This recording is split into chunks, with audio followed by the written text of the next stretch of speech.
A broken state, shaking the ground beneath, running from everything seems to be the path I lead.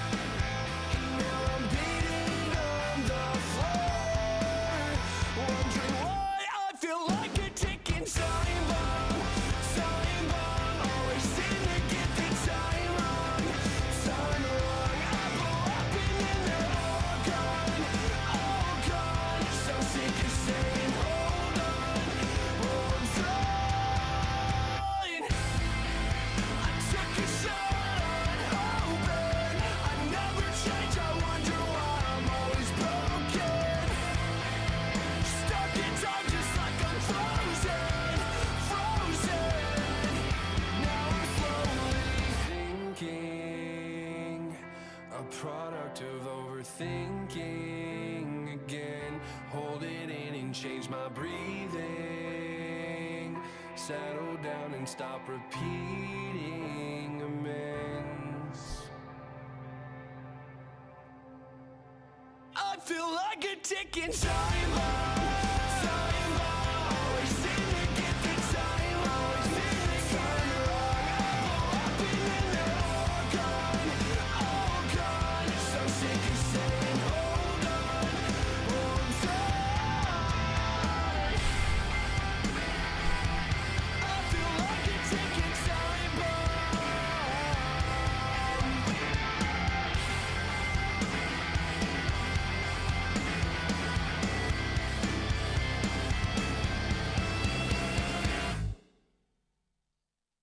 Good evening, everybody. Remontada? Remontada? Get that scoreline off my screen. We didn't see that. How are we all doing? Today, everybody, welcome to another installment of Touchline Talk, a post-match analysis installment. We will be going over to the touch screen. We will be reviewing the game. I have prepared some stills in a teacher presentation style. We will be discussing the game. I'll be discussing the goals, especially why was City so blunt offensively, but the key focus is going to be on the 3 goals we conceded because, hey, we conceded 3 goals. So that is ultimately the reason why we lost, so the key focus will be on that. Quite excitingly, I have access to tactical cam footage from the match, so I will be utilising that. That's going to hopefully show us more easily the defensive rest, not rest defence, but more so like the defensive structure when it was actually in Madrid's box and like what is going on at the back and that sort of thing. So it's going to be a fun stream. Well, it's not going to be fun because we're talking about City losing 3-0. So it's as fun as you can make it in that sense. But we're hopefully going to be able to dissect each goal and dissect what ultimately went wrong. I will admit I've only rewatched the first half because, let's be honest, the first half was where the game was lost. So I can't be bothered to talk about the second half because it's irrelevant, because we lost 3-0 in the first half, so whatever we did in the second is largely meaningless, so we're going to be just focusing on that. Yes, guys, I have had a haircut. Thank you for noticing. Aren't I cute? I think that was just mainly because I absolutely was in desperate need of a haircut because I let my hair go, so we'll be doing that. But how are we all doing today? I'll go over to the screen in a second. I'll just wait for people to come pouring into the stream before we move on to the touch screen board. How are we all doing? Hello to you, Miami. How are you? Ready? Good afternoon to Nintendo. Big up to you, Sarah, Yash, Matthew. 90 minutes and more. It's long at the Etihad. Very, very long. Absolutely. Hello, Unkulu. We got Tarek saying we're not coming back. Hello, Musty. Hello, Suv. Hello, Nintendo. Jerry. Yeah, this is Jerry from Tom and Jerry. Love that. Losses all on Pep, says Tarek. We'll get into that, absolutely. Remontada 4-0. Tranquilo, remontada, tranquilo. Yeah, good evening to you, Spartacus. I'm from the future. There you go. It's sorted. Hello, Cheesecake, Tish, Rashid. Yeah, when are we doing when we're doing calls? I love that stream. Wish you could do it again. We'll do that again at some point for sure. Like, I did enjoy the phone in. Definitely. That was good fun. I would like to do it again. Absolutely. 3 shots, 3 goals. Isn't that disgusting? Defending, says Vector. I thought it looked quite good in the first half, says True Citizen, for a time period, maybe, yeah. Love that from you, Rashid. Yeah, 90 minutes is a long time. Our world-class goalkeeper kept us in the ties, as True Citizen. How do you get out-coached by an under-19 coach in Arbeloa? Hello to you, Nunes. It's a Champions League over, we'll find out. It will be for sure a long time at the Etihad, says Tish. Yeah, definitely. Extremely traumatized by Valverde, no doubt. No doubt, no doubt. Right, guys, let's get into the touchscreen. I haven't done this in a while, so we're gonna see if the technology behaves or not. Hopefully, if it does, I will still be able to see all of your comments over there. So please keep your comments coming in because I will be responding to you over there. I've way too 1, 2, 3, 4, 5, 6 monitors in this room. Yeah, we're making use of the vertical one for the vertical chat. So get your comments, keep your comments coming in so I can see them and respond to them. Let's utilize all those monitors that I have in my room. There we go. If I press, which button is it I press? I haven't done this in ages. I'm pretty sure it's that one. Let's find out, guys.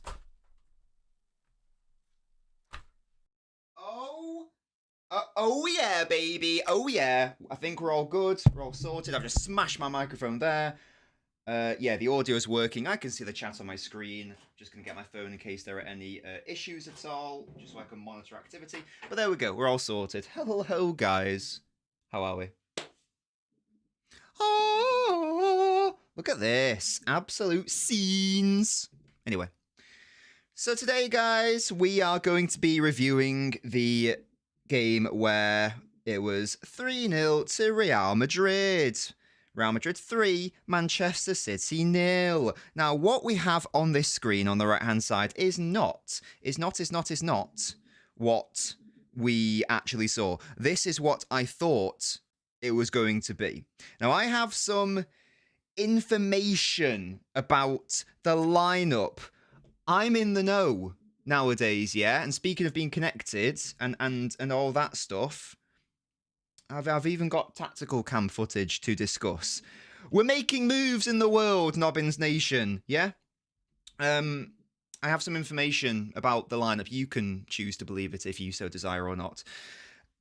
Pep basically, outside of Kusanov in for Nunes, which I will get into why I hated that, this was the team that Guardiola wanted to play against Madrid. He wanted it to be that back four outside of Kusanov again. He wanted O'Reilly to play midfield. He wanted Doku on the left. He wanted Semenyo on the right. So our prediction that we did on the preview was actually pretty spot on based on what I understand Pep wanted to do. What happened was Nori suffered a knock late in training on Monday, so it meant that all of the work that had been put into that strategy all went out of the window. So that forced Pep's hand in that O'Reilly had to play at left back. So I will accept that was a forced issue. Even though I wanted Nori to start, I'll accept that Pep had no choice there. He did have a choice in playing Kusanov over Nunes, and we will talk about why that was a stinky decision and was bad. Pep's concern then was, well, I'm losing a lot of physicality in the midfield by taking out O'Reilly. So he wanted to have Semenyo as a central presence in the centre somewhere. In which case he couldn't play him on the right, so he opted for Savio to play off the right instead. So the idea was not for Savio to start the game. The idea was not for Semenyo to play in more of like as one of the number 10s. But that was something that Pep felt he had to do. Now, whether I fully agree with that or not, it is another question because unfortunately we haven't really seen it a lot this season. I really believe there is something in Nico playing alongside Rodri. Perhaps the time to experiment with that was not at the Bernabeu, so maybe that's why Pep didn't want to do it, but he still experimented by having all of Savio, Semenyo and Doku all on the pitch at once. So that's just some context as to the lineup. This isn't an attempt to excuse Guardiola, because I'm going to be criticising him a lot in today's live stream, but I just wanted to provide that because I was incredibly confused at the lineup, and that at least provides a little bit of an explanation. Not necessarily a justification, but certainly a degree of an explanation. That's just something that I wanted everyone to note before we go in, just so I'm not going to complain about Nori not starting, because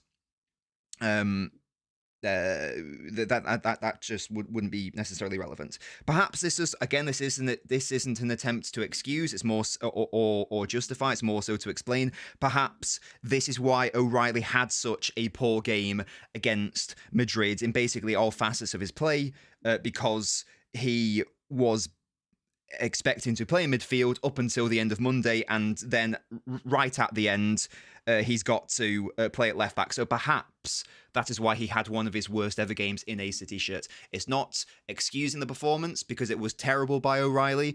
It's perhaps a little bit of an explanation as to why he wasn't very good and wasn't seemingly aware of what position he was supposed to be in. He was in training, playing to be played and used as a midfielder. All of a sudden, that's changed right at the last second. Just some background context there.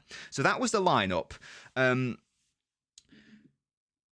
Real Madrid, just for a second now, the title of this stream is how Real Madrid's false nines tore apart Manchester City's press. And they did something that I don't think I've ever necessarily seen before, certainly not seen them do this season. They are without Rodrigo, they are without Mbappe, so this was a really interesting decision that Arbeloa made, and ultimately it was a really, really good one.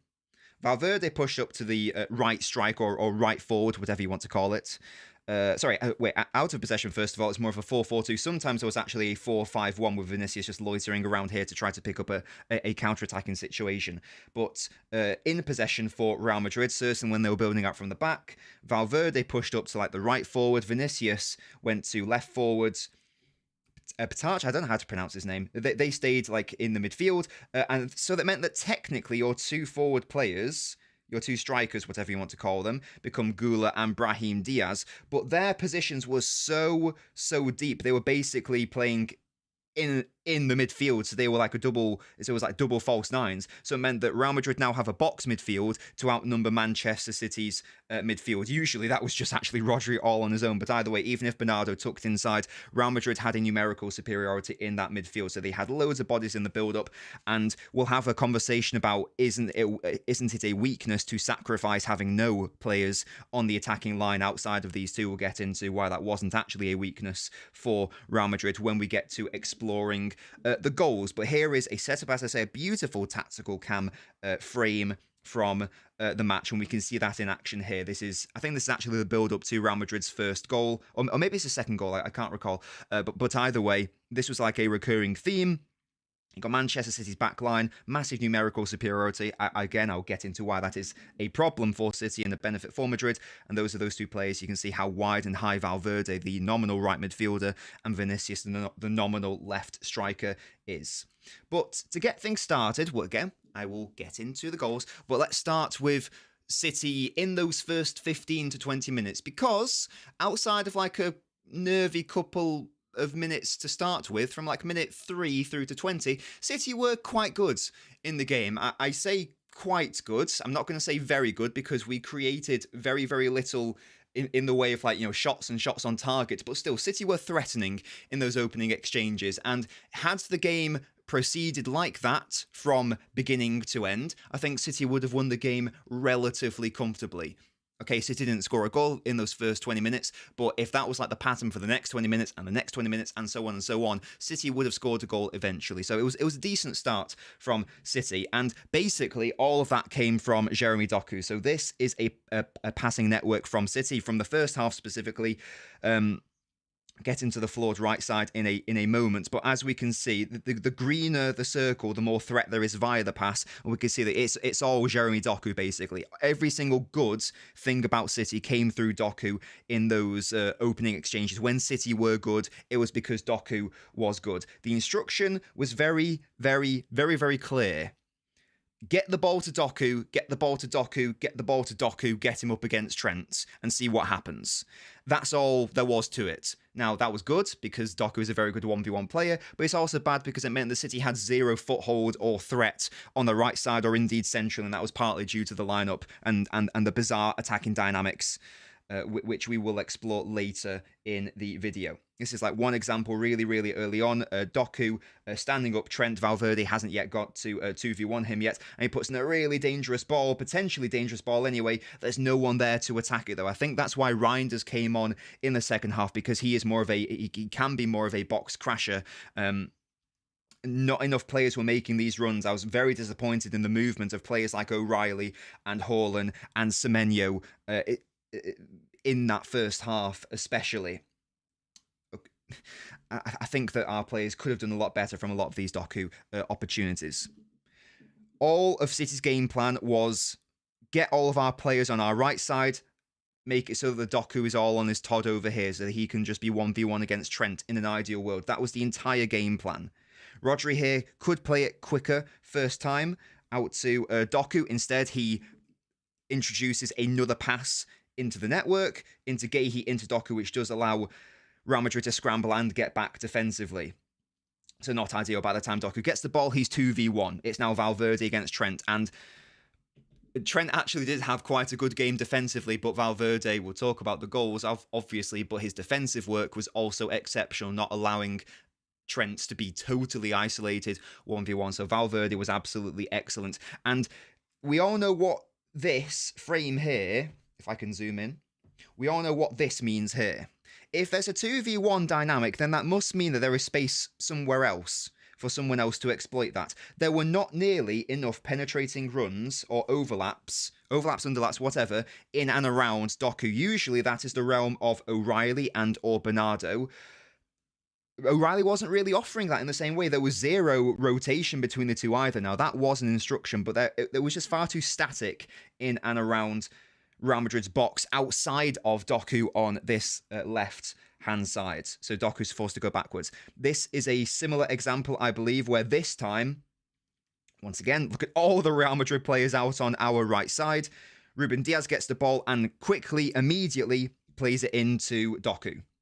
This is much better. Now, Doku can drive and run at Trent. And this is one of the only instances, I spoke earlier about the lack of supportive runs from a player like O'Reilly or Bernardo.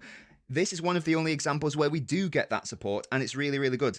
You play quicker into Doku, so now there isn't a 2v1. Valverde can't now push up to assist Trent. He's now concerned about the run of both O'Reilly and Bernardo, and that's exactly what happens. They both make this intelligence run to outnumber Madrid and to support Doku. This is much nicer. This is much better. This is, how many times have we seen City score goals or create fantastic opportunities from these moments where Doku sucks in the fullback, O'Reilly makes the run underlapping him. And now City are in a dangerous area. The cross is blocked, but if this action were repeated over and over and over and over and over again in the game, and it was in that first 20 minutes, but potentially, City were going to, in my opinion, ultimately win the game. But that ultimately did not happen, did it? What am I showing here? Oh, here we go. Yeah, Doku. Hand in the air. Like he just doesn't care. No, he does care. He wants the ball. It's always the same game plan. Rodri here. This is much better. Quick switch into him. Dangerous area. Courtois does well. I think he gets a glove on the... Oh, no, never mind. This goes behind for a corner. And then from this corner, which Doku has created, this is where we get that horrendous ant slip. But that corner was created from this intention of always going to the left-hand side and spamming Doku, essentially. So that was a really good chance created indirectly from Doku's fantastic work. I've done a tweet about this. This is just funny. Now, this is from a set play. I think it's a corner, so it's maybe not fair to judge. But I just thought, like, this frame was really, really entertaining. The fact that Doku is just alluding to the fact that there were not nearly enough supportive runs in and around Doku. Like, my man is 3-on-1. 1-on-3 rather, with no support around, and somehow Doku is able to retain the ball from this position. It's not really relevant. I just thought this was really, really funny to see. Unsurprisingly, look at all the expected threat for City. It's all on that left side. There's barely anything on the right. I'm going to get into that now. It's all on that left side. Doku, unsurprisingly, the most threatening player on the football pitch. Whether via the pass or the carry. No attacking player really close to him. Savio played a half. Shirky played a half. I guess if we double it up, they would be closer to Rodri. But there's no Semenyo here, for example, who didn't really offer any threat ultimately from a creative standpoint. Anyway, like Rodri, understandable for him to be higher, but Diaz to be higher than him, for Courtois to be higher than Semenyo, who was played as one of the number 10s, it was absolutely bizarre given the attacking dynamics around him. So big up to Courtois for actually making this list as well and getting in ahead of one of our number 10 players, I guess. Why didn't it work on the right side? So it was working on the left side. I know we didn't score a goal from it, but we were generating threat. We were generating chances. If we were going to play the whole game like that, we probably would have scored a goal eventually.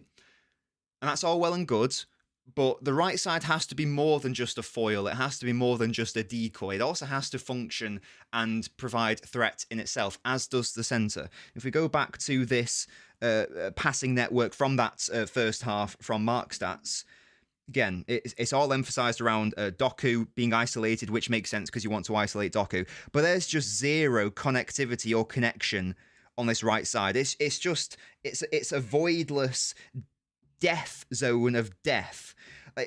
I don't know if I've ever seen this before from a City passing network this season. The only time I ever see players on a City passing network who don't have any arrows near them is Haaland, because he is obviously an isolated striker. I don't think I've ever seen a situation where one of our number 10s has 0 arrows in and around them. That tells us the level of disconnect between Savio, Semenyo, Kusanov. This right side just simply did not exist.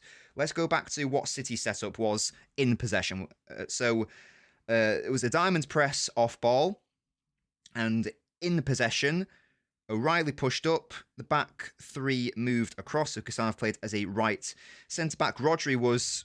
Oh my gosh, what is going on? Guys, I clicked the wrong button there. Let me sort that out. Goodness me. I've accidentally opened up my Twitter, and it went straight to Mark Stats. Hello? It goes to show what a fan of his I am. Let me try to do that. There we go. That was weird. Sorry about that. See, this is the issue of doing them live, rather than editing, where I can sort out technical issues. Anyway, what was going on there? What was I doing? It's all kicking off. What was I doing? Yes, so Savio stayed out wide. Doku stayed out wide. There was 0 room for rotation. And we had this type of setup. So you had your natural width holders in Doku and Savio, and your 3 number 10s realistically were O'Reilly, Bernardo, and Semenyo. Semenyo being tasked with this connecting number 10. There's not too much passing, direct passing creativity in this front three, you will note. There is creativity in a vacuum, but O'Reilly's creativity is more so from crossing from out wide. Bernardo's creativity is more so as a connector rather than like the central number 10. And Semenyo just wasn't necessarily able to offer any creativity, whether via a carry or whether via the pass, which was a shame. These players have shared the pitch with one another as teammates for a combined 30 minutes or so. They've never started together, Semenyo and Savio, so there's no surprise that they were not able to form anything with one another. And it didn't help that Semenyo, when being asked to be more of this small space operator, he does not necessarily have that first touch. So Semenyo had a bad time and Savio had a bad time. And Kusanov was, this isn't a dig at Kusanov was offering dick all offensively because he's a centre-back. But Savio isn't a wide player like Doku, where you can leave him 2v1 and he'll make it work. Savio does need a lot more support. That's just the sort of player he is. Kusanov wasn't offering that. Every time Kusanov receives the ball, nothing going forwards, it's just straight backwards. Again, he's a centre-back. It's not a critique of the player, it's a critique of the utilisation of him. And that's ignoring getting into the whole thing of like defensively, that's not even his best usage either. So I think that's a massive error by Pep, and I just think I don't really understand why he would play him. He said, what's the deal with Vinicius? Okay, fine, but Nunes is also quick and powerful himself and actually offers some offensive function. Kusanov did not offer enough defensively or offensively, and it's not his fault. That is Guardiola's fault. This was like the only time, an instance, where City did anything meaningful down that right side in that first half. Savio cutting inside. finding O'Reilly, I think it is, and ultimately falls to Bernardo, who shoots wide. Outside of that, there was literally nothing I could find positive down that right side. I couldn't actually find anything positive at all, really, from Semenyo, unfortunately. That was the only good thing from Savio, and even then it was like a half thing there. I couldn't find anything really positive from Kustanov going forwards either. I'll repeat, it is not his fault. Indeed, Fenway, unfortunately, that was the case. So, let's talk about the goals now. This is City's diamond press. We'll get into this. And we have to now explore Real Madrid's out of possession in possession. Let's focus more so on like why did this work so well? Dropping these players as false nines. You guys have watched my video, so hopefully you already know this, but I will go into it again. When City play their diamond press, what tends to happen is that City really like to have a +1 on their defensive backline. So let's say that the opponent commits 4 attacking bodies forwards. City want to have 5 players. They want to have a +1. So that would be their back 4, and it would be Rodri. That's usually the case. It's usually matched up in their first line of pressure. So Bernardo, Haaland, Semenyo, let's say, in that example. And then the weakness has got to be somewhere, because if you've got a +1 at the back, unless you've snuck on another player somewhere, you've got to have a -1 somewhere. Now, ordinarily, that -1, let me just set City back up in their out of possession situation so I can illustrate this. Ordinarily, if you've got the front 3 pushing up here, and you've got Rodri chilling on the back line, usually the weakness is here, in this second line of pressure, because often the opponent's going to have 3 players here to outnumber you. So the idea is that you want to suffocate your opponent to one side. So let's say force them over here. So it means that it's incredibly difficult for them to access. Oh my God, I don't know if you guys heard that. My cat just screamed at me. Hello, Evie, you okay? I'm trying to explain diamond press deficits here. You all right? Oh my gosh, that's a cat. Anyway, usually like the opponent can't exploit this if you are really good at forcing your opponent over to one side. That's one dilemma that has been an issue for City when we come up against those sides who are really good at moving us from left to right and are really good at exploiting that -1. The reason why I'm talking about this +1, -1 situation is because fundamentally what's going on at the back here for City. Again, this is where the tactical cam is really, really useful. Real Madrid do not give a fuck about having a numerical disadvantage in City's defensive line. They've actually forfeited it instead. They've only committed 2 bodies forwards, and that's Valverde and that's Vinicius. So they are technically the 2 forwards. They are the 2 strikers here.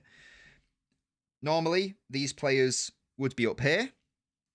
This is Gula and Brahim Diaz. But they've dropped really, really deep. Why have they done that? What does that create? And what's the effect of that? The first thing is that City now have a +2 at the back. Not a +1, a +2. That sounds really, really good. That sounds like defensive solidity. To have loads of players on the defensive line, that's really, really good, isn't it? Well, going back to the example I said earlier, if you've got a +1 on the defensive line, that means you have to have a -1 somewhere, either in your forward press or, more likely, your midfield. So what does that mean if you've got a +2 on the defensive line?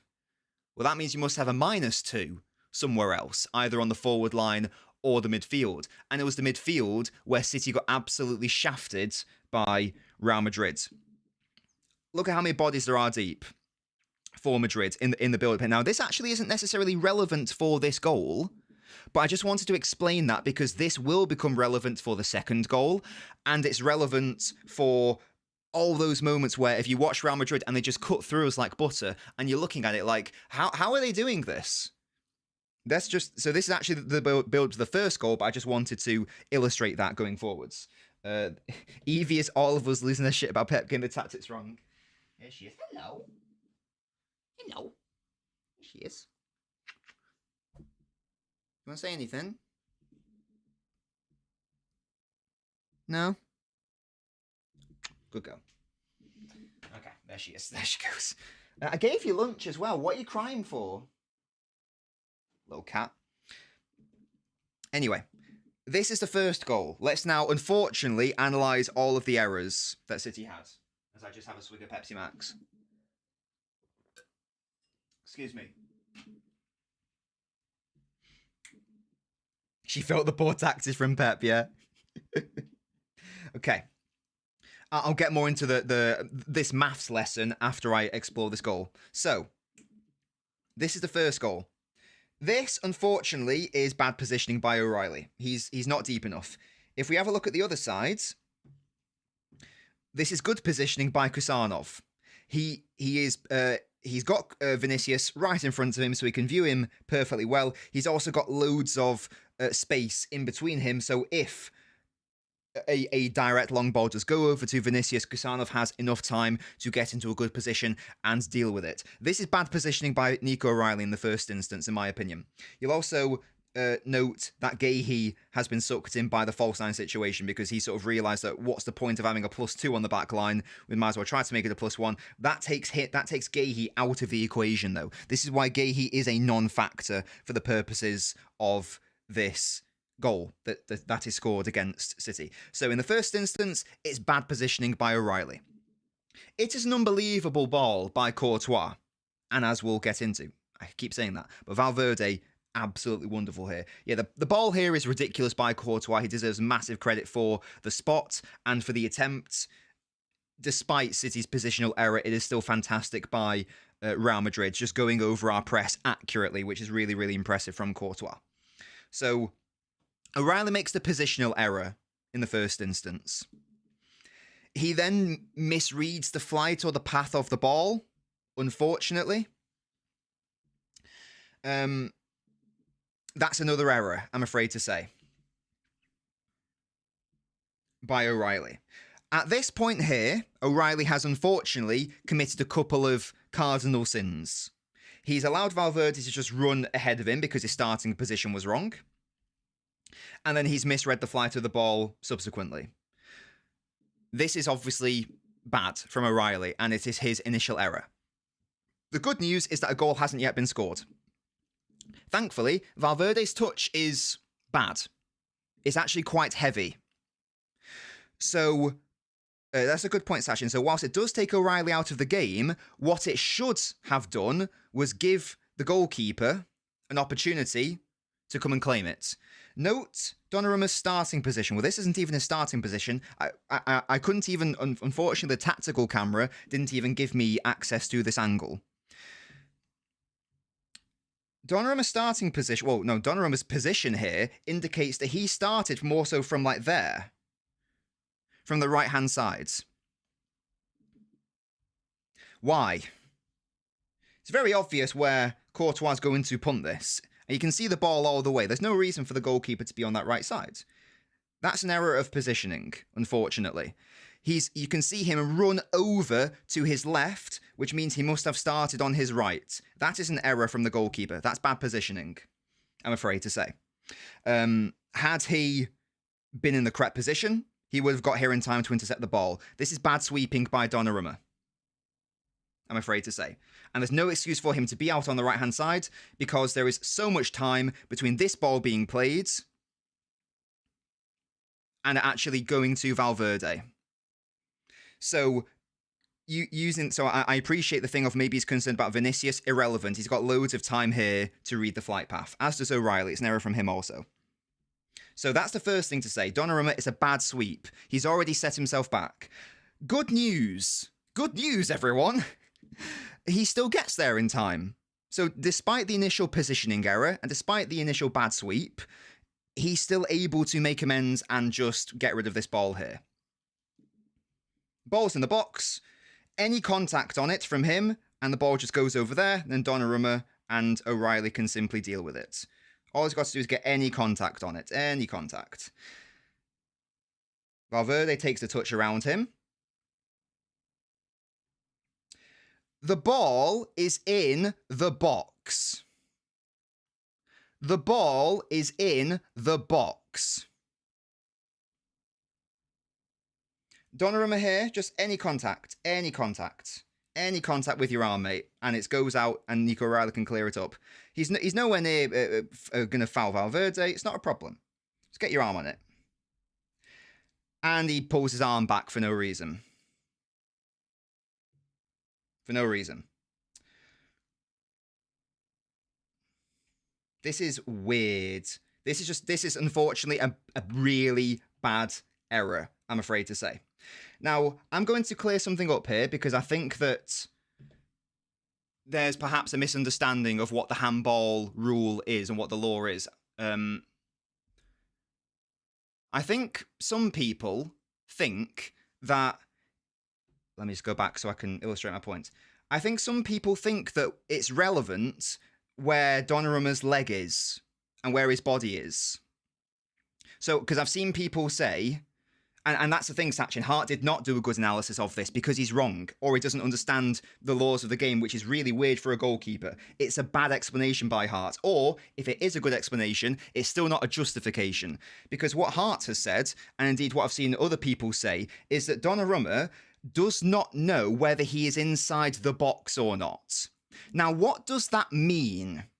Because he can clearly, unless he doesn't have eyeballs, from this point here, he can see the ball is in the box. He can see it with his eyeballs. I think people don't understand the law, the actual law of handball. It's irrelevant where Donnarumma's body is, and it's irrelevant where his leg is. What is relevant is where the ball is and the hand is. You can stand outside the box and hold the ball so long as your hands and the ball are in the box. It's irrelevant whether momentum takes him through and his leg is out here, because, yeah, his leg is outside the box. This is meaningless. This is also why the Henderson FA Cup final non-red card, which should have been a red card, was a red card, because whilst Henderson's body was in the box, his hands weren't. So this is an error. It is a massive error by Donnarumma, and he makes a conscious decision to pull his arm back. This is another, unfortunately, terrible error by Donnarumma in a massive Champions League knockout game. Unfortunately, I'm afraid to say. And a 0-0, that's the most important goal, to not concede at the Bernabeu. But we did. It's an error from Nico O'Reilly. It's also an error from Donnarumma, unfortunately.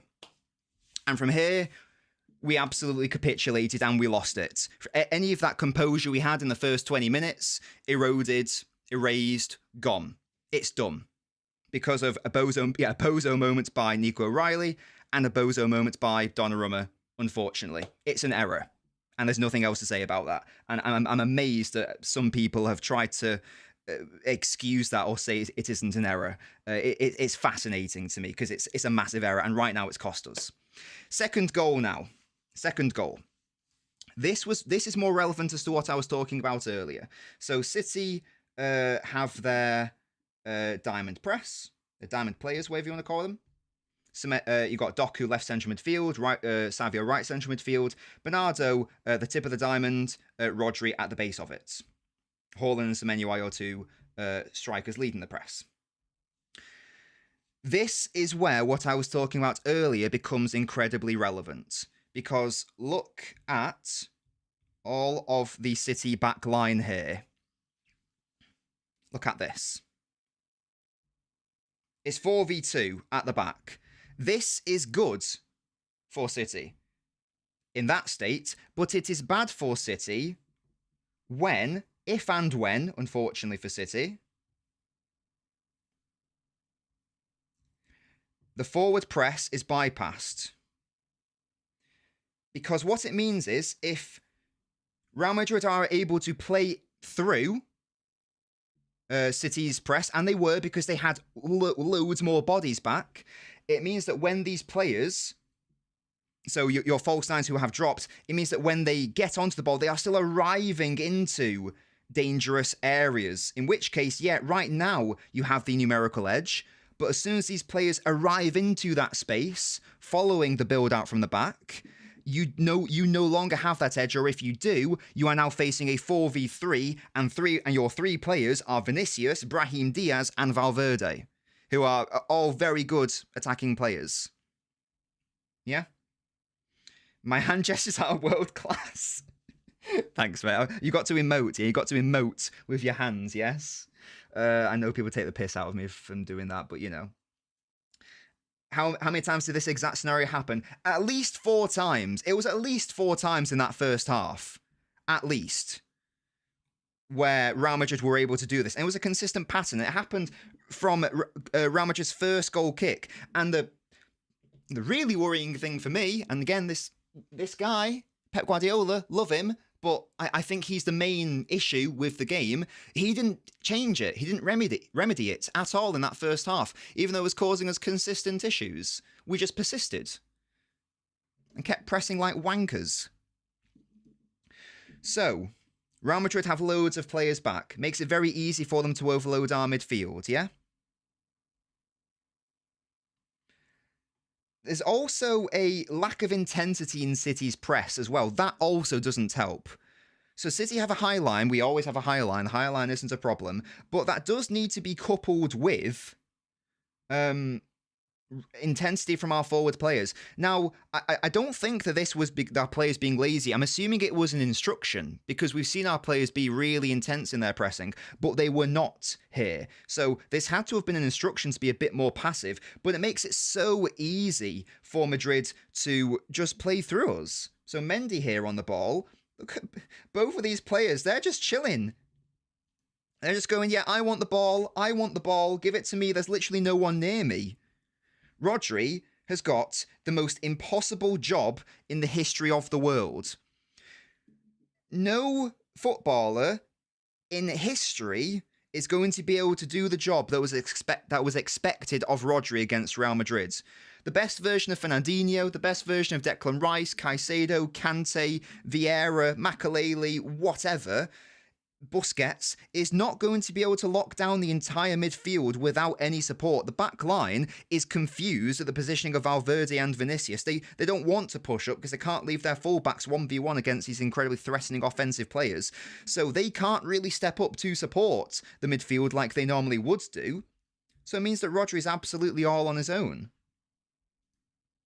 by the time the ball comes into him. This is what I meant by even though you start with a numerical deficit, you arrive with either a less of a deficit or it's irrelevant anyway. Whose fault is it? In my opinion, it's Pep's.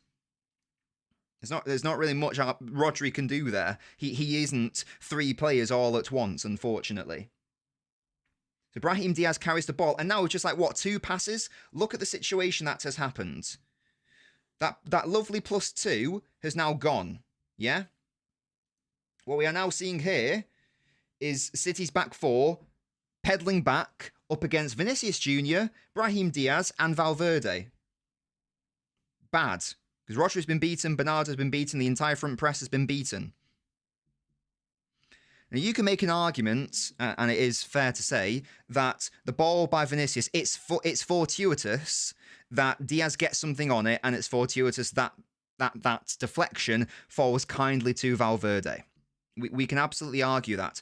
But even if like this attack broke down, or if Vinicius didn't go for this pass, this screen, what we're seeing right here, and what could have materialised, is also what we saw in the earlier game in the league phase. Even though we won that game, there were lots of fundamental issues, and one of the issues was Real Madrid kept overloading our left side. Like late runs from like Carvajal, I think it was that day. Look at all the space that Trent has to run into here. Because there's no one in and around him, because they've once again created a situation where they can overload our left. Vinicius, this is the fortunate ball. And this is a wonderful finish by Valverde. This is simply world class. I don't expect Donnarumma to save this, because it's just a wonderful shot. He does the thing of, if you're shooting near post, go high. If you're shooting far post, go low. And that's what Valverde does. If you're shooting far post across the goalkeeper, you want to try to go low rather than high, sorry. It's the reverse for near post. And this does also half exploits and rather doesn't utilize, what am I trying to say there? It doesn't get the better, no, words, reset. It removes one of Donnarumma's best traits, which is his ability to defend high. That's what I'm trying to say. If Donnarumma has a shot-stopping weakness in his game, it would be the low post. I'm not saying it was an error here. I'm just saying that, generally, it's a very intelligent shot by Valverde because he probably knows that if he goes high and near, he's going to have a harder time, where if he goes low and far, not only is it better for him in that moment, but it's also better against a goalkeeper like Donnarumma, whose strengths are goalkeeping high. So that is an absolutely unbelievable goal. You'll notice, by the way, that every single one of Real Madrid's goals started from their box. That was nice. That was fun. That was cute. That was cute. Final goal, guys, and then I do realise I have been neglecting the chat. His poor depth perception, shut up. I'm not live on Twitch, name, no. Pram Kante was everywhere, true. Nah, Fernandinho, I actually wouldn't. The point I'm making is that if you're 2v1 or 3v1 in the midfield, like, literally, there's nothing you can do. We see a low midfield so many times in different games that we haven't been successful, I know. And we saw this like in 23, 24 as well, didn't we? I think at some points in the treble year as well before we changed the shape. He would have laid out someone Fairs Fenway. O'Reilly should have gone closer to me, says Gonzalo. I loved how we made Courtois look like Edison. Yeah, Courtois had an excellent game. He is the best goalkeeper in the world. I don't actually think it's close. I think this season Juan Garcia's been better than him, but generally he's just so good. So this is the third goal. More of a counter-attacking situation because City have just lost the ball relatively high up, but still, it's not like an extreme counter-attacking situation. Absolutely, Spartacus, totally agree. This time, for the first goal, they went out to Valverde. For the second goal, they do go out to Vinicius. Really easy and straightforward because City have committed so many bodies forwards. This leads to a situation where it's Kusanov up against Kusanov up against Vinicius. And unfortunately, Kusanov allows Vinicius to get in ahead of him, and then he falls over. Unfortunately, this is an error from Kusanov in the first instance. Not his fault. He's not a right back. This is not his strength at all or by any means. City still get back into a decent defensive shape. The back four is back now. You've got midfielders arriving to support. There are lots of bodies here for City. So even with that Kusanov initial mistake to get Real Madrid into this dangerous area, it's still not the end of the world. They haven't scored a goal yet. We've got bodies back. Valverde is a brilliant run, and it's a brilliant finish again, and the little dink by Brahim Diaz is wonderful. I am asking questions of Guehi and maybe Rodri, but I think that Guehi is the one who I'm the most concerned about with this attack, because we've got, if I want to view it through, Rodri should do better here. There are two players on Brahim Diaz here. Does Rodri need to hold his position here? Could he not recognise that Valverde is going to run behind him? Could he not track that run? I'm not sure. Alternatively, could Guehi not acknowledge that run is about to happen and get in ahead of him before that does happen? Unfortunately, this is another defensive error from us. Beautiful, beautiful work by Brahim Diaz. This ball is gorgeous. I don't think there's much that Ruben Diaz can do about this. Rodri is just like watching this pass by Brahim Diaz, even though he's got two players around him. Guehi's also just watching him, stood like a statue, I'm afraid. And then, again, I don't want to take anything away from this beautiful touch by Valverde, because it is gorgeous. I feel like Guehi needs to do better here, though, even though it is a beautiful moment of offensive magistry by Valverde, who was brilliant off-ball and on-ball. I feel like he should do a lot better here, Guehi, and it's a beautiful, beautiful finish. And from there, it was 3-0 at half-time. If you concede 3 goals in one half of football, it's going to be very, very challenging for you to get anything out of the game. And obviously we didn't. The lineup confused me. We've spoken about the injury to Ait-Nouri forcing a change in the back line. Could we have a different change up top? Who knows? But it seems like perhaps Pep perhaps he watched the LNobbins live stream where I said I think we're going to batter them, and perhaps he got too exuberant. He basically forfeited the midfield. He went incredibly gung-ho with some of these attacking selections, and perhaps he felt that Real Madrid are weak. We need to beat them now. We need to take advantage now. We had zero midfield presence. Our defense was outrageous as well, and ultimately Guardiola has to take the vast amount of blame for this, because whilst they're outside of the first goal, but the second goal and third goal, they are a consequence of the fact that we have zero midfield and zero defense. So Guardiola has to take basically all of the blame, or the majority of the blame for the second and third goals. His players didn't help him, sure, but it's still the vast majority of the blame has to go to Guardiola. Kusanov isn't a right back, but he played him there. Semenyo Savio have never started with one another, and there was zero chemistry between the two, throwing Kusanov into that as well. It's way too much of an over-reliance on Doku to pull a goal out of his arsehole, leaving Rodri on an island.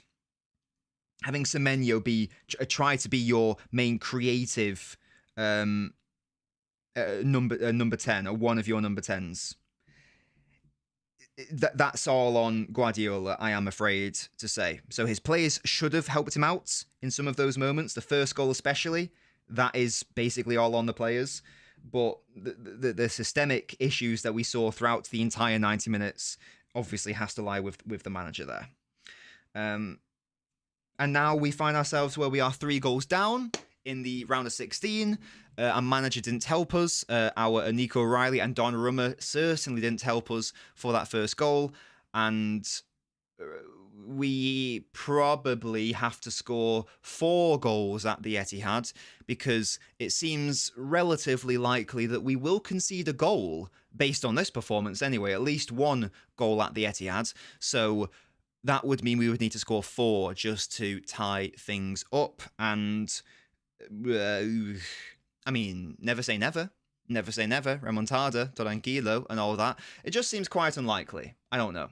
Because now, Real Madrid can just sit back and play their defensive counter-attacking game, can't they? Which is absolutely what they want to do. I don't know what their injury situation is. Maybe they'll have more players back for that fixture. I don't know exactly when players are coming back. I know Rodrigo's out for the season, but I don't know about Bellingham or Mbappe, etc.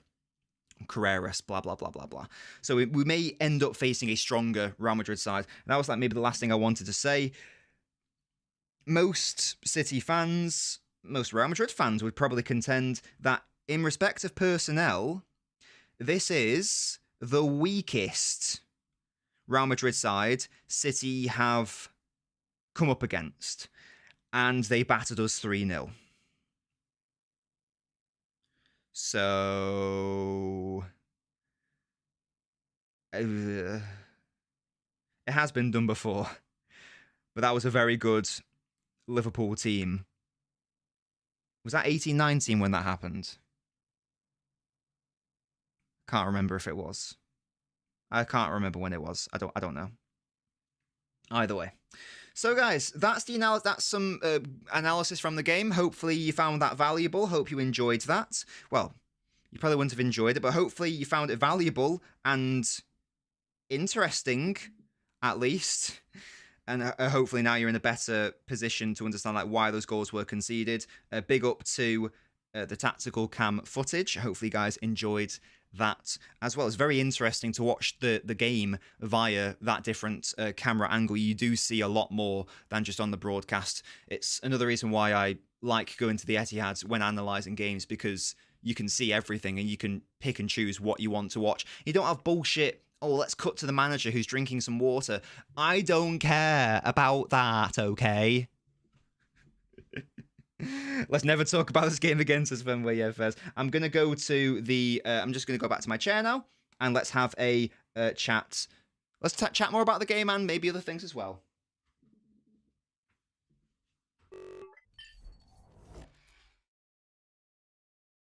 Oh, yes. Oh, yes. There we go. I can turn that light off now. That's just used for that. And oh, I'll turn these off as well. Save on electricity, guys. There we go. Oh, dearie me. Oh, Evie's still here. She's opted to stay with me. That's very cute. Thank you very much, Nintendo. I think it's from ASOS. I don't know if they stock it anymore because I've had it for years, but big up to ASOS. I like them. City Preston 4132. It was just a normal diamond, to be honest, matey. There was nothing different about it. Outside of perhaps like intensity, but the shape was the same. It was the same 442 diamond. Where's my mouse? There it is. The Real Madrid manager will be too scared to go to us at the Etihad. Foden and Shoki will break the low block. I'm sure they will. We'll see. Yeah, we didn't really talk about the second half, but Shoki came on and it was he was like good in one moment, but outside of that, it was like whatever, you know. Hello, bicycle. So yeah, we didn't really do much else in that second half, and we only really started to get proper chances in the game when Real Madrid backed off, which was from around like what, the 70th minute onwards. We haven't even spoken about the disastrous penalty situation, like the errors from Kusanov and Donnarumma. And then like again, I think that Real Madrid just backed off and they were like, okay, we're 3-0 up. Let's just like keep the win because this is a pretty sumptuous scoreline to take back to the Etihad. So of course we had more of the ball and more of the chances thereafter, but that's because Real Madrid let us have the ball. Yeah, coordinate's been done before. Yeah, again, that was Liverpool 18-19. That's all. Very different sides. Barca 6, PSG 1, believe. We just need to bring on Neymar for sure. Yeah, exactly. I think that is the best game. That's the best comeback ever in football history. That game is crazy. Couldn't believe what I was watching when that happened. I found it therapeutic. Good yell, and then never talk about that game again. We'll do a comeback against Madrid, get hyped, and then we drop a stinker against Arsenal, says Shaq. You're welcome, JC. Nor is it all Nunes. Anything for you? You should have started, mate. You should have started. I don't know why you didn't. To be honest, I don't know why I didn't. I advocated for you to start. You guys know I don't like Kusanov at right back for a number of reasons. I hate how my manager didn't think there was nothing wrong just to bring in Tijani during the half. Yeah, so the Reinders one, I think, was because he wanted players to be attacking Doku's balls. Haha, not like that. But you are right that we probably needed to go one step further, and that didn't happen. Nobbins rates Savio. Yeah, I think he's got a very high ceiling. I don't think he played well on Wednesday. Was it Wednesday? I don't think he played well on Wednesday at all. I do think that the dynamics were not there for him to succeed. But yeah, on an individual level, he also wasn't very good either. Did the attack massively improve when he went off, though? No. So it was very interesting in my live chat at halftime, people blaming Savio for us conceding 3 goals, not focusing on the players who'd like made errors or the manager who'd set them up like that. It was very interesting. That's not very nice, True Citizen. What the hell? We were pretty much shit, yeah. End of stream, guys. We were just shit, yeah. Can we talk about what our starting 11 should be against West Ham? Of course we can, Fen. We can talk about that in a second. I was going to see if I was going to have time to do a preview video, to be honest with you. But we can also have a chat about that. Let me know if you'd like us to do that. Maybe like the final 15 minutes or so. We can absolutely do that if you prefer. Well, I can do both. Not a good head in hands for 90 minutes performance in age. Not had a good head in hands before. Yeah, I know. Yeah, it's crazy, bicycle.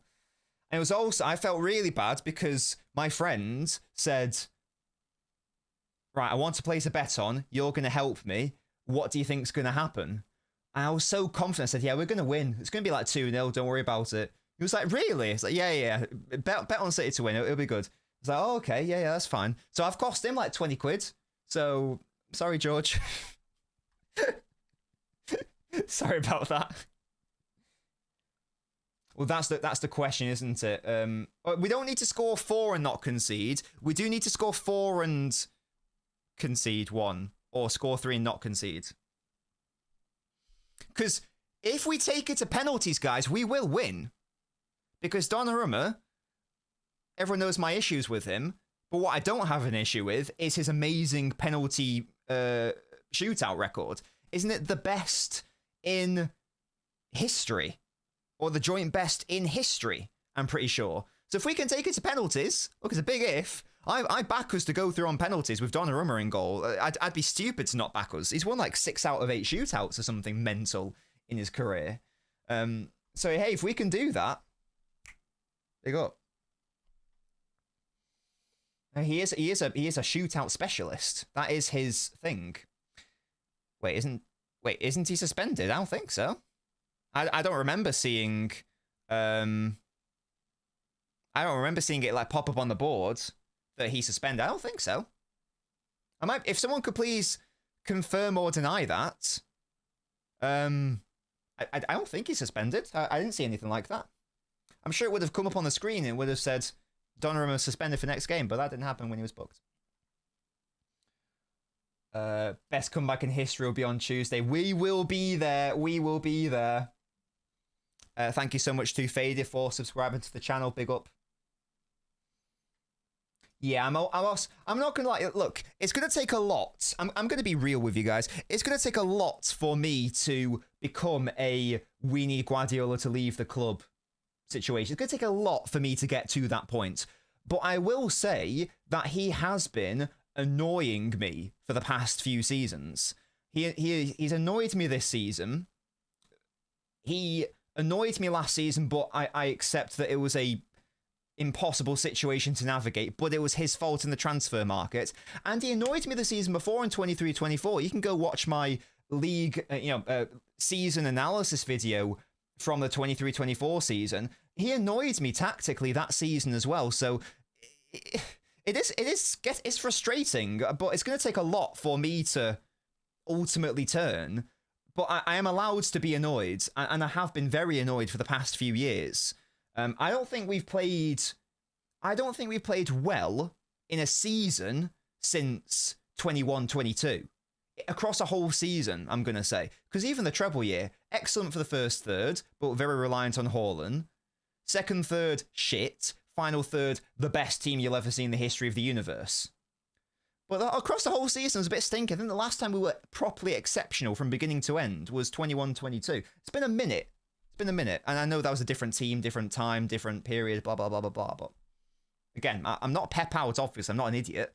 But, like, I'm annoyed. I am annoyed. Yeah, I just wanted to say that. I just wanted to say that. I'm scoring 5. Love that from you, Cams. Love that from you. We're also asked at taking pens. Yeah. But it doesn't matter because Donnarumma's record. It doesn't matter. Doesn't matter. George was destined to not be a gambler. Vince's pen was shit. Yeah, also, yeah, the penalty was dog shit. Just very briefly on that, Kusanov, terrible pass into Rodri. He struggled in the game, Kusanov. Bad pass into Rodri. He's left 1v1 against Vinicius. Guardiola living in a cartoon world saying it wasn't a penalty. It's a penalty by Donnarumma, unfortunately. Whoop-de-doo, he put out the fire that he started. Yeah, just briefly on that penalty situation. Can I rewatch the start of the stream? Of course you can, mate. Just like rewind. This on YouTube, you can go back. You can go back. Of course you can.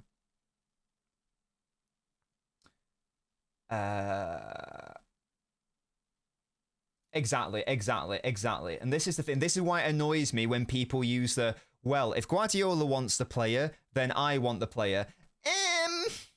That's called appeal to authority.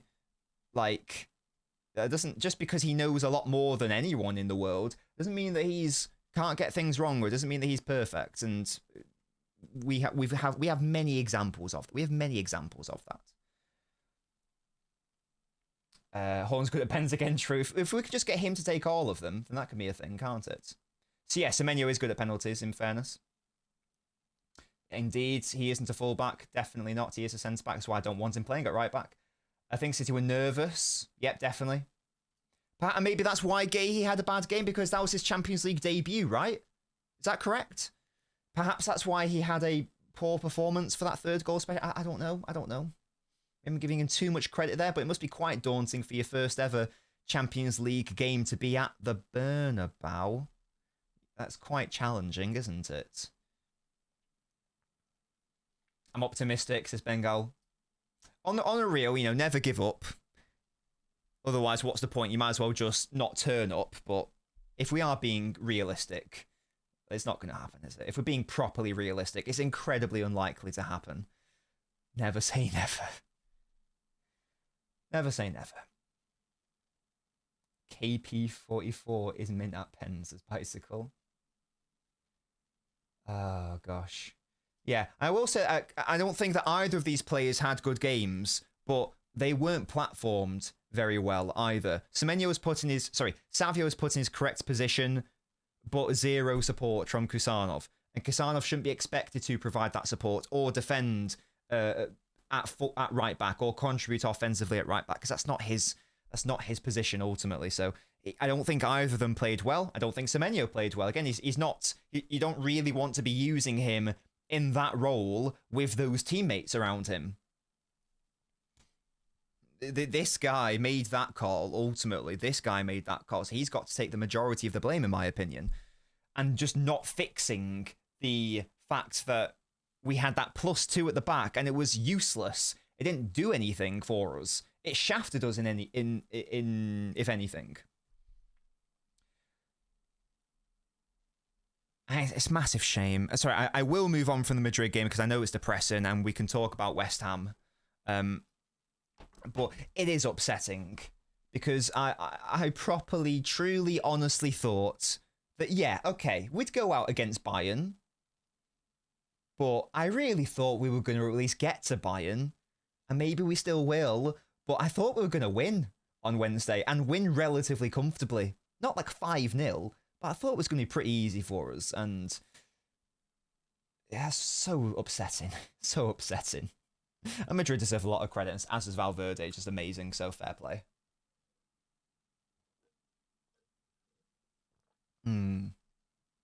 I hope so, Fenway. I hope so. I hope so. I don't think he'd say that publicly.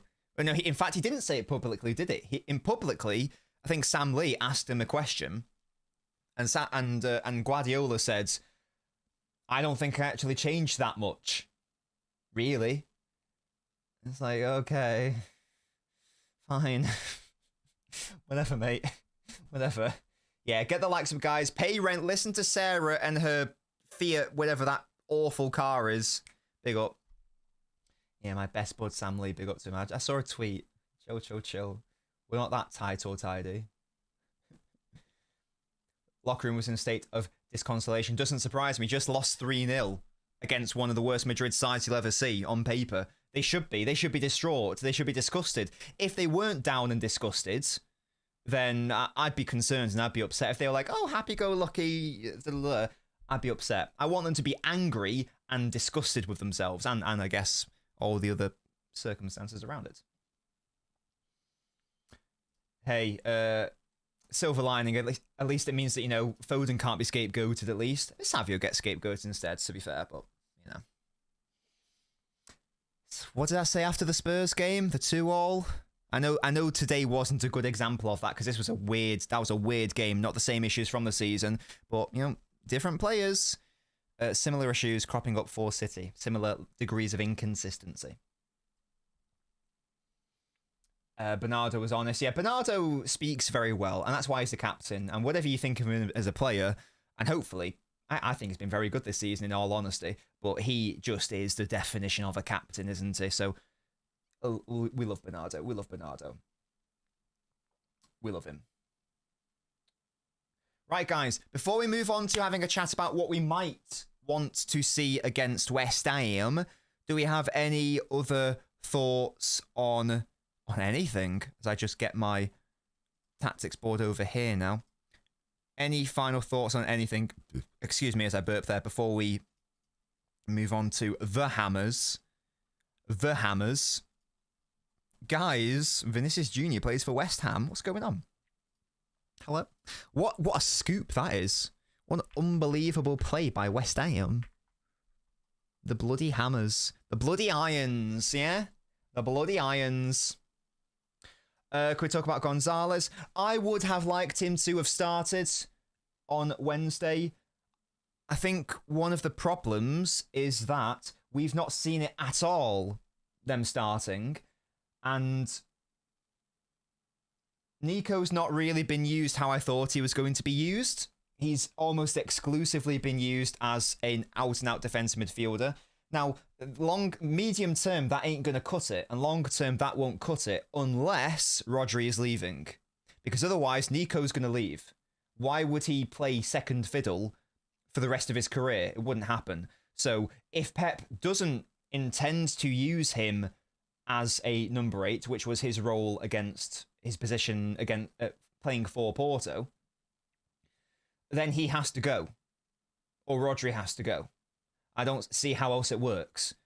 Because surely Nico, at 23, 24 years old, he's not going to be happy never dethroning Rodri, because he's not going to dethrone Rodri. Even though he's actually has been a lot better than him out of possession this season, it's never going to happen, is it? So unless the plan is for Rodri to leave in the summer or next year, and Nico does just become the out-and-out replacement, I get it. But if the intent is for Rodri to stay, then I don't get why we're not using Nico more so alongside Rodri. Because it would have been nice to have trialled it before the game at the Bernabeu, and then when Aït-Nouri picked up that knock and Nico O'Reilly had to play at left back, we could have introduced Nico Gonzalez to the midfield to have some midfield solidity and physicality, rather than shoehorning in Semenyo in the centre to get that physicality. The right time to experiment isn't at the Bernabeu. Maybe that's why he didn't do it. Maybe maybe he doesn't even consider it as a viable option. But it's disappointing to me we haven't seen it at least once or twice this season, because then we could have gone, we have proof of concept, let's run it. And it wouldn't be so much of a problem. So I'm very, very concerned about that. Maybe Fenway, in fairness, maybe. But he did start against Newcastle recently, didn't he? And that's the interesting thing. I'm going to name drop here. I was chatting about this yesterday with John McKenzie. Big up to John McKenzie. And he was asking me about Nico and what I thought about him as a player. And I realised, and this isn't a dig at Rodri, and this isn't like, I'm not making any wider point here. I'm just saying something which is interesting. 3 of my favourite performances this season, in fact, they might be my 3 favourites, were Liverpool at home, Bournemouth at home, and the recent Newcastle away game. And Nico actually played in all of them. He actually started all of them, I'm pretty sure. I don't know if that means anything, because correlation doesn't equal causation. I just thought that was interesting to note. He perhaps provides more... Wait, no, he definitely does provide more off-ball solidity, and does that allow our attacking players to thrive more so? I don't know. But that was just interesting, I found, because I didn't even make the connection until I was speaking about it. I thought, oh yeah, he was involved in all those performances, because I keep banging on about those 2, and I can add Newcastle to the mix as well, because I thought we were fantastic in that game. Oh yeah, he did start those games. Yeah. Dortmund, throw Dortmund into the mix as well, Miami. Yeah, I know every single time someone asks me how do I think City should set up, and I always go back to the Liverpool Bournemouth games, and I know people are probably sick of me mentioning it, but I do love those games so much. I love those games so much. Oh God, dearie me. I'm willing to retract that Gonzalez isn't neat enough. What does neat enough mean? Sorry. No, I think he can be. Absolutely, I think he can be. I think Nico's great. I would love to see Rodri and Nico play together at some point. I absolutely still think it can happen. I just haven't seen it yet. I don't know why, though. No, I totally will not be retracting anything of the sort. I think it can absolutely work. I think, in fact, like the only time we really saw it was against Bournemouth last season, and Nico scored a goal. Outside of that, we haven't really seen it, have we? Apart from, like, the dying embers of a game or 2 here and there. It's just a shame. Okay. Right, let's have a chat, shall we, about West Ham. West Ham. If I have time, team, I will... time team, that's a program. I don't know if that's still going. I will try my best to do a tactical preview. That will involve watching some West Ham, though. We will see. As you guys can see, it's a new look West Ham. This has been the difference maker between them becoming a relegation side versus a side that's actually put a really good run of games together. It's because they have signed Vinicius, etc., etc. They haven't, obviously. I'm going to remove the players right now. That was Guardiola's hand, Naveen. He sometimes encroaches. Valverde suiting up for West Ham, nightmare fuel. Yeah, West Ham super team. Oh my god, guys. Right. Okay, so what are we saying, first of all? What are we saying? What's going on? Yeah, I will say in the first instance that we do not have nearly enough likes on this stream. You know, you guys know the minimum target is always 115. We need to get to 115 right now. Pay rent, leave a like on the video. It's free and it helps support the channel. If you want to go the extra mile, why not become a member of the channel to support my videos, to support my work and my channel, and to also get lovely perks in return. What is the injury situation for West Ham? FootMob is only telling me that Fabianski is injured. It's not telling me anything else. It's telling me dick all. It's not saying that he's actually injured. So can we confirm the Somerville exclusion? Because that actually does matter quite a lot because of how much of a threat he is. I completely forgot that Adama Traore played for West Ham. I'm not going to lie. I totally forgot that. He apparently does. He's played 5 games in the Premier League for them this season. Maybe that's why I didn't realise. Maybe that's why I didn't realise. I totally didn't track that he left Fulham this season and went to West Ham. Totally didn't. Went over my brain. Yeah, that's maybe why. Fernandez has unfortunately been really, really, really good this season, I'm afraid to say. He has been very, very good. Bowen is a goal threat. There is no Paquetá anymore, which is nice. And I think that when we played them at the Etihad, I'm pretty sure it was around AFCON, and that meant that they had no Diouf or Wan-Bissaka.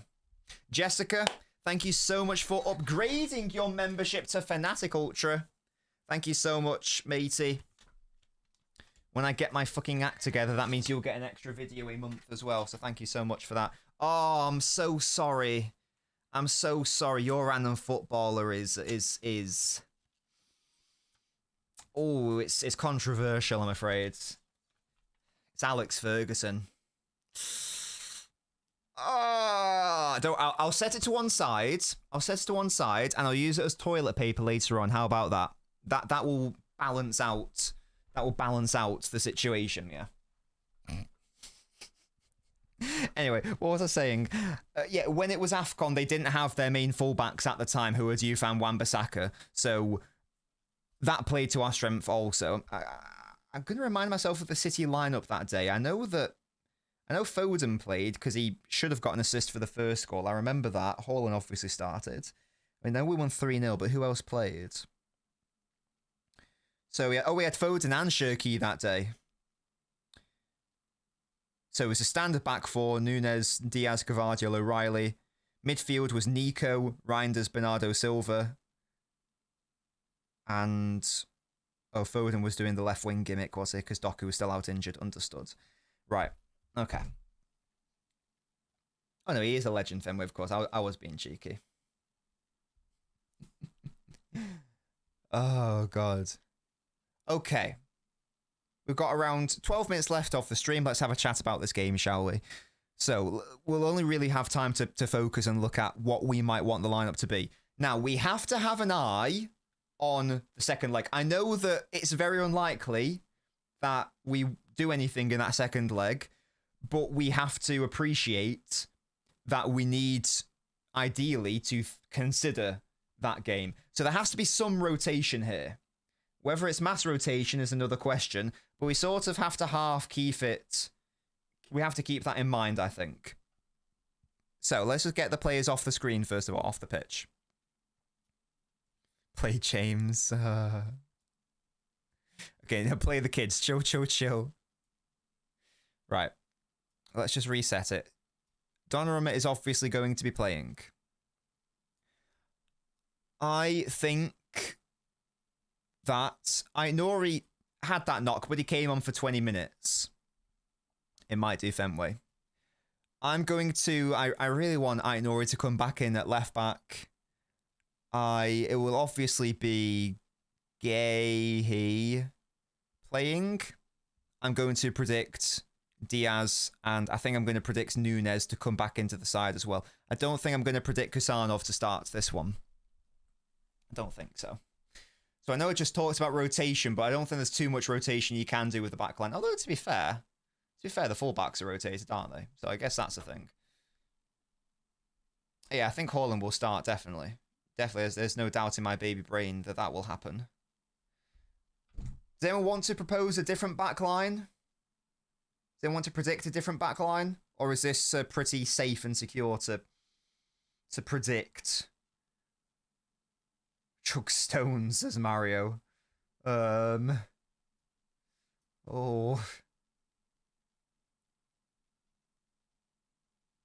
Kusana for Diaz's Technic.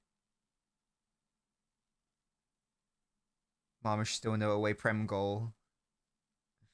What, you think, give Diaz a rest? Maybe. Because Diaz will play against Madrid. Kusanov might not. That's actually maybe a good shout. I don't think Kusanov will play, or start rather the second leg. I think that he'll play Nunes at right back, and I think he'll play Diaz Gahey personally. Shut up, Toby. You could see one of Stones or Kusanov getting in. I'll pump for Kusanov. I'll pump for Kusanov. Ake for Gahey. Oh, that's not a terrible shout, you know, because Gahey will start against Madrid. It's not a terrible shout by any means.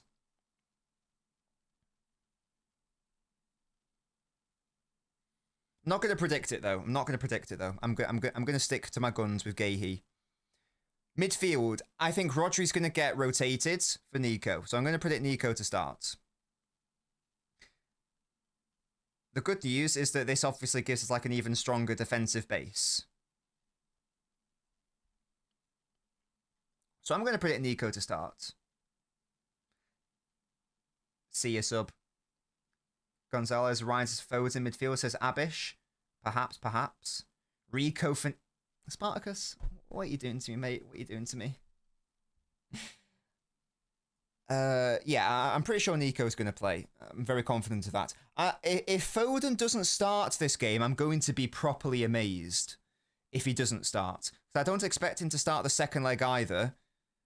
And he didn't even play a single minute of the first leg. So I'd be amazed if he doesn't start somewhere. I don't know if Doku is going to start just because he played... Did he play the 490? And he's going to start against Madrid in the second leg as well. And he's only just come back from injury. So I don't know whether to predict Doku to start, and that impacts on where I think Foden's going to play. Do you get me? How much football did he play? I think it was the full game. Yeah, he played the full game, did Doku. And he will start on Tuesday. Yeah, we might have to go back to the formation I hate. Well, hate's a strong word. Sometimes it's appropriate, but there we go. He won't leave, Jambu. He won't leave. He loves the club too much to force a move or anything. That won't happen. He has no issues overplaying his players. You're not wrong. Doku's a bit different though because because he's such an explosive player. He's liable to get injured. I don't think I'm going to predict Doku to start. I think I'm going to predict... Am I going to predict Bernard to get a rest? Is that crazy to predict Bernardo to get a rest?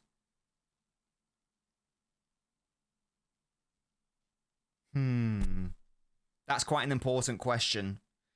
Does Bernardo start? Because that's going to change how I treat the rest of the team. What do you guys reckon? Is Bernardo starting? What we saying? What we saying? When Bernardo or Diaz would have to start for leadership after that Madrid debacle, then Bernardo might play. Yeah, you know what? I think you're right, because here's the thing. I would love to rotate players, and of course I am doing that for some, but West Ham are on... We are at West Ham, mind, and they're on a good run. They've lost 2 games at home in 2026. No, sorry. No, sorry. No, that's an error. What am I saying? They've lost against West Ham. Oh no, wait, no. Since the run they went on, which was mid-January, they've only lost twice, and that was away against Chelsea and away against Liverpool. So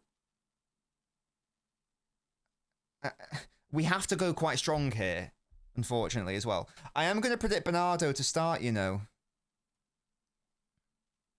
I think I am. I'd be amazed if, even though I want to predict Foden over here, I think Foden's going to play over here. That'd be my prediction. The question becomes, who plays in the advanced area here? I think it might be O'Reilly.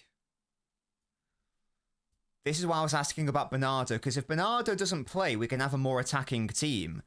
But if he does play, then it either means that O'Reilly doesn't play, or he does, in which case an attacking player is dropped. So it depends how gung-ho we want to go here. I think I'm going to predict O'Reilly to start.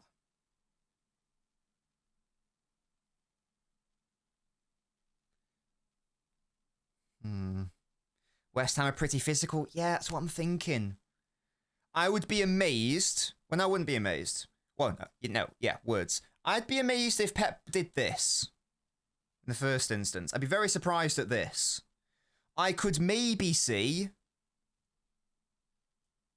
that. I could maybe see that as a thing. But I don't know. Shirky has to start this one. See, so Fenway, you don't think O'Reilly's starting then?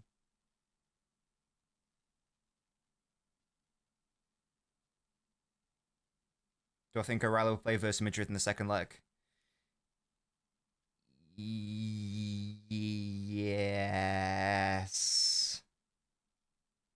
I think Foden's starting, Fenway. I think he's starting. I think you guys don't think Foden starts. I think he does. I think he will. I think he will start. Be surprised if he didn't. I don't know, man. I don't think I'm going to predict Shirky to start. I think I'm going to predict this. I think I'm going to predict Shirky to start the second leg against Madrid. I don't think I'm going to predict him to start this game. This is the midfield I'm going to predict. And I think that Shirky will come in on Tuesday. So this is my prediction. Haaland, where is he? I think he'll start. And might be Marmoush. It's either Marmoush or Ant, isn't it? I think, again, I think Doku will be rested for the second leg. I don't think he'll start Savio. I don't think Shirky's going to start. So it's either Haaland Marmoush or Haaland Semenyo that I'm going to predict here. Ant-Man needs a rest, says Fenway. I think that might be right. In which case, I'm going to predict this team. I think I'm happy with this prediction. given the context of the second leg.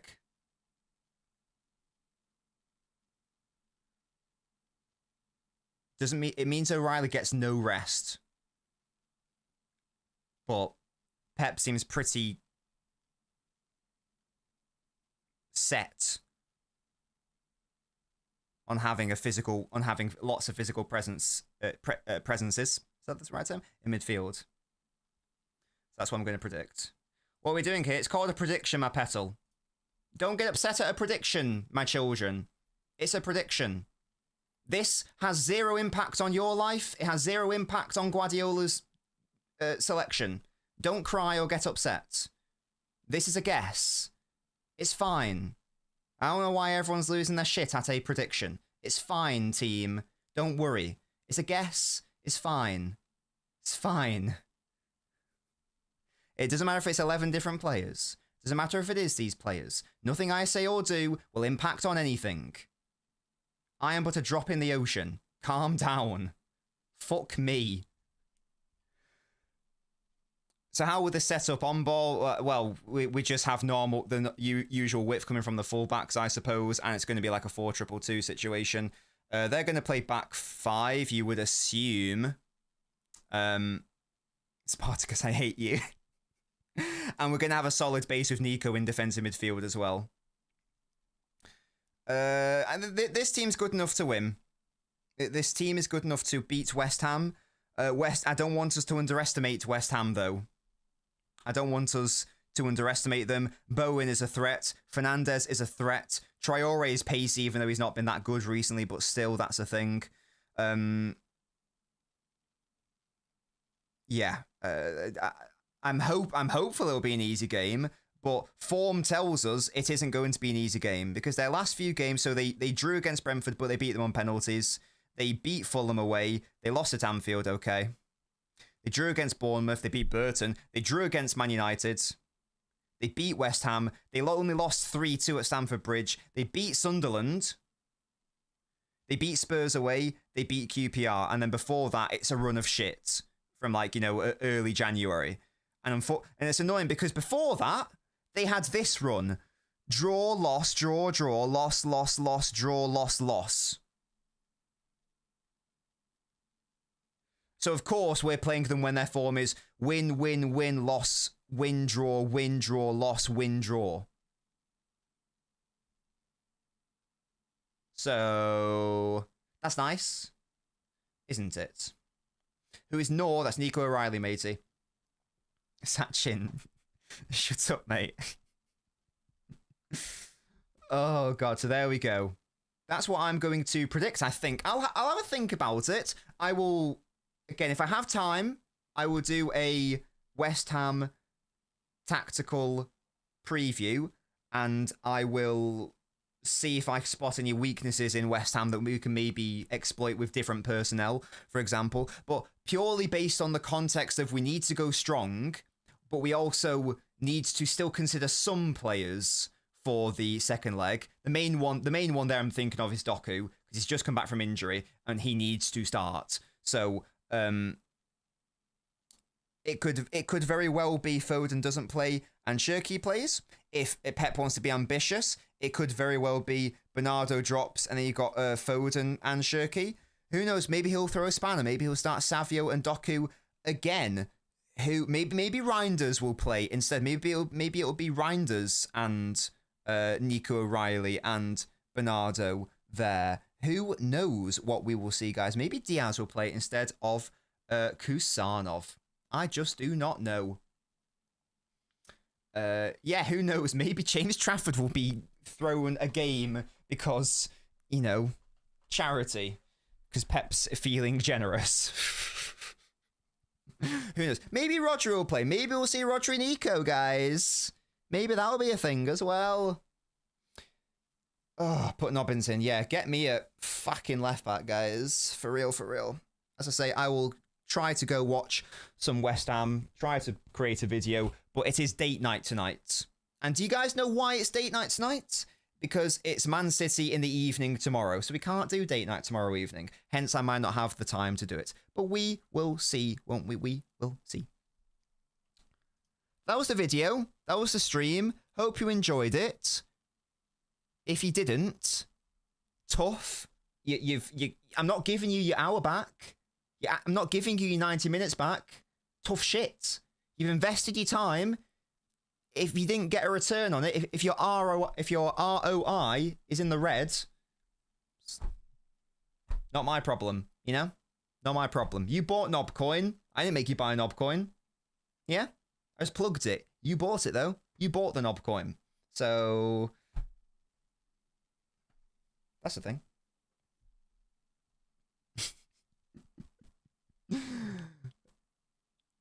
Final few comments and then we'll shoot off. Roger is exhausted. Stone's frying wing. You eating dates. Calm down. We're having paella. We're having paella. What do you mean now, Fenway? What do you mean now? Yeah? I always berate you. You little worms. You little invertebrate swines. Yeah? Nico will be available, I believe. As long as Savio and Semenyo aren't both starting on the right, if Pep does that, I'm done focusing on baseball. Friday. Oh, is it Friday the 13th? Yeah, but didn't clock that. Spend the day night watching West Ham comps, can you imagine?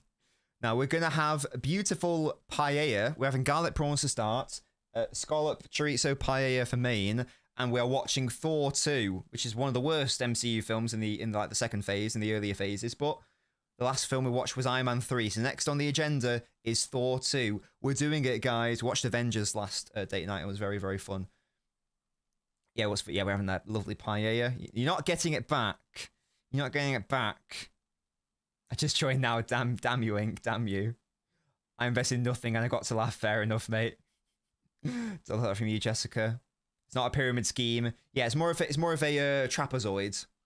You know? Yeah, I love Spanish cuisine.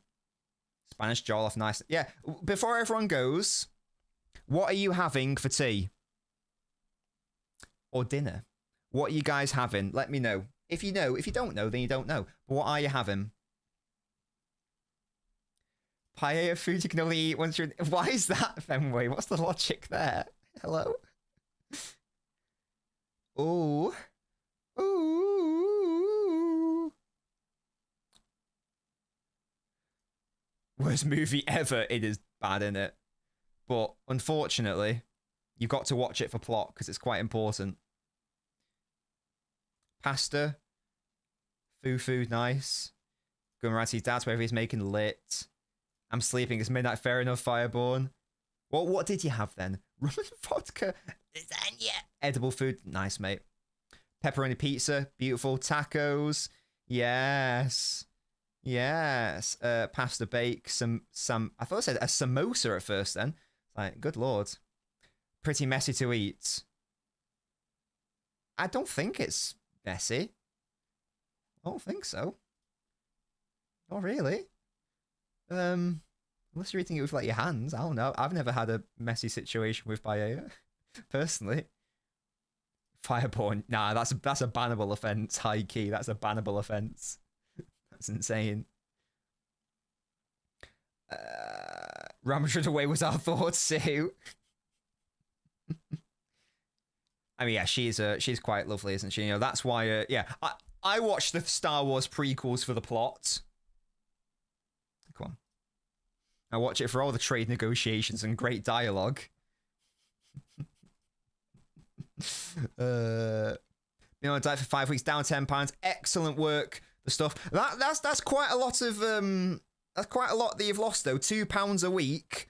Just make sure, unless you're already quite large, just make sure that's sustainable for you. Excellent work though. I don't like sand. It's rough, coarse, irritating. It gets everywhere. Rate my impression.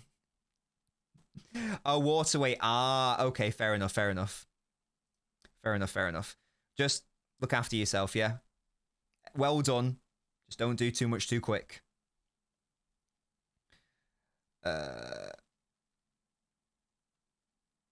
Mate, she was not in Attack of the Clones. She was not that. What we doing here? Why are you making me sound like a horrendous person? What's going on? What's happening? Bestest. Shut up. Script writing. Wasn't it George who did it? Isn't that why? We are brave, Your Highness. From my spoilers. From my point of view, the Jedi are evil. The fuck does that mean? A couple hours ago, you were in the Jedi Order, like fighting for them. I was like, I've now decided that they are evil. I have certainly achieved character development. Shut up, little bitch. God damn it. I used to go on We Are the South stand, but our I think Daps has got like a new job nowadays, so I think it's tricky to organise stuff. But if they ever want to bring back Boys in Blue, I'd be up for going on. Absolutely. Right now, I'm currently only really committed to going on LNobbins. I haven't been on the past couple of weeks just because of family stuff or just my own personal demons. But I should be going on Monday, hopefully. Yes, not as frequently as I should, but yes, I do. Speaking of me, I'm down. With you guys, I'm going to tell you anyway. Since June, I am down 20 pounds, which is quite a lot, isn't it? And I've basically retained all my strength in the gym, so I've like not lost muscle or anything. I'm eating so much protein, guys. You don't understand how many chickens have had to die June of last year. You don't understand how many chickens have had to die in order for me to do this. So that's good. My gut measurement has gone down by nearly 4 inches. Which is crazy. I think I started at around... What strength? Yeah, Fez. I think I started at around, like, I don't know, mid-20s body fat percentage. And I think I'm now, like, in the high teens. I want to get to, like, low teens, preferably. That's the aim. That's the aim. eFootball stream when? No chicken, no life. Getting the fitness channel. Yeah, guys. I'll show you guys my my fitness pal. It's been challenging to do. I've been basically locked in since June. I am quite good with I have been quite good, sorry, with eating. Although that's going out the window tonight, but that does happen, so. That does happen. Oh, Nunes, that's fair. The last LNobbins I went on was one of my about 2 minutes of my dialogue got clipped up and put on Twitter, and lots of people liked it and lots of people didn't. So that wasn't a fun stream to do, to be honest, because I got attacked quite a lot in that chat. That wasn't very nice. Oh, but it's all good. Hopefully it'll be better next time. There actually already is a Chicken Run sequel. It's quite average. Wouldn't watch it again, but it's worth a watch the first time. It's worth a watch, so that's the thing. I'm going to go, guys, now. Thank you so much for watching. Big up to you. Hope you enjoyed the analysis. Hope you enjoyed the video. Maybe a tactical preview later, but no promises, yeah? Goodbye, guys.